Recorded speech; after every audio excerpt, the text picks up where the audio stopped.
Kumpul mainan, kumpul kenangan. Saya Fendi dan selamat datang ke video SM Collector.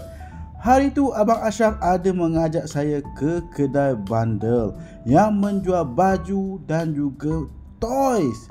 Sampai-sampai saya dah nampak pelbagai jenis mainan Pokemon.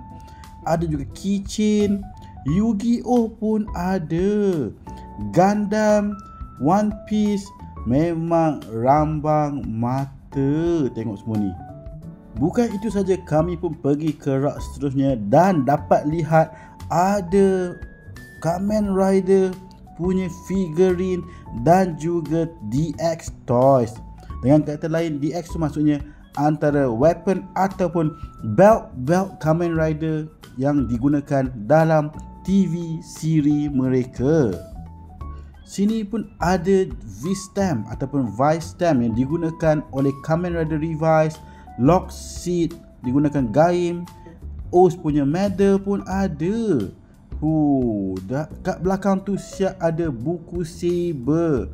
Bukan setakat DX, ada juga figurin Ultraman dan juga Kamen Rider. Di depan saya ni adalah Kamen Rider Zero 2 dan juga Zero 1. Oz, ini bukan Kamen Rider, itu Broly daripada Dragon Ball. Double Kuga. Saya kalau duduk lama-lama dalam sini, macam-macam saya dan Abang Ashraf boleh beli. Sini pun ada Star Wars juga. Kalau untuk perempuan, dapat juga lihat Barbie dekat sini. Darth Vader dekat belakang tu nampak garang sekali. Tengok, Queen Amidala pun ada daripada series Star Wars. Spider-Man. And then Fate, Real Zero, Kimetsu no Yaiba punya small figurine, Bleach, Tokyo Revenger, Lupin. Ini memang sugar peminat anime. Saya dan Abang Ashraf pergi ke depan sikit untuk lihat ada tak kad yang lain selain kad Yu-Gi-Oh. Mana nak tahu. Dan ternampak ada juga kad Pokemon. Kamen Rider Zeo ni betul-betul mengancam. Dan tanpa membuang masa, inilah kad Surging Sparks dari series Scarlet Violet.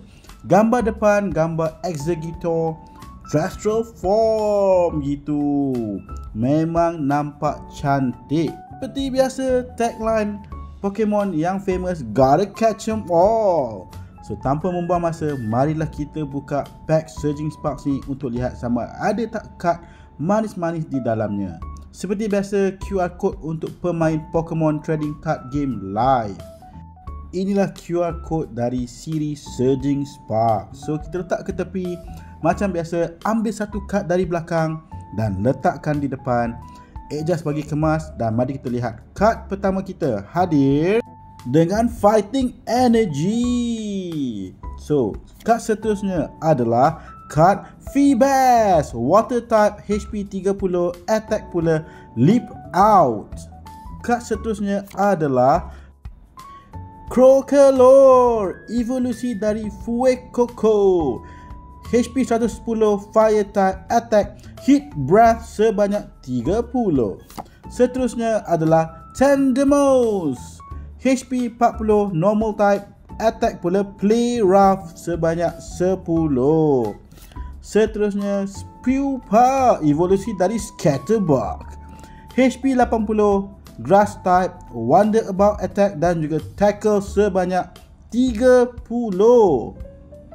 Kad seterusnya hadir dengan kad Cerulege, evolusi daripada Shakadat, HP 140, fire type, effect Curse Edge dan juga attack Black Blaze Slash 160. Nampak lawa macam Kamen Rider lah kad ni. Not bad.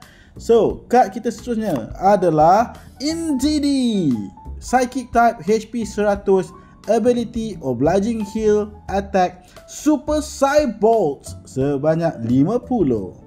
Seterusnya adalah Dusk Ball, trainer card.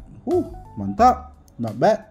Seterusnya kita dapat Reverse Holo Rufflet, normal type, HP 70, attack Flap 30. Seterusnya, bersinar juga. Okey, tak apa. Seterusnya adalah Trainer Card Clemons, Quick Wits Trainer Card. Dan kad terakhir kita adalah Reps Card, evolusi dari Relore, HP 70, Grass type, Attack triple draw dan counter turn 40. Not bad, not bad, not bad. Inilah kad yang kita dapat dari pack Surging Parks kali ini. So sampai sini saja video kita. Jumpa next time. Bye.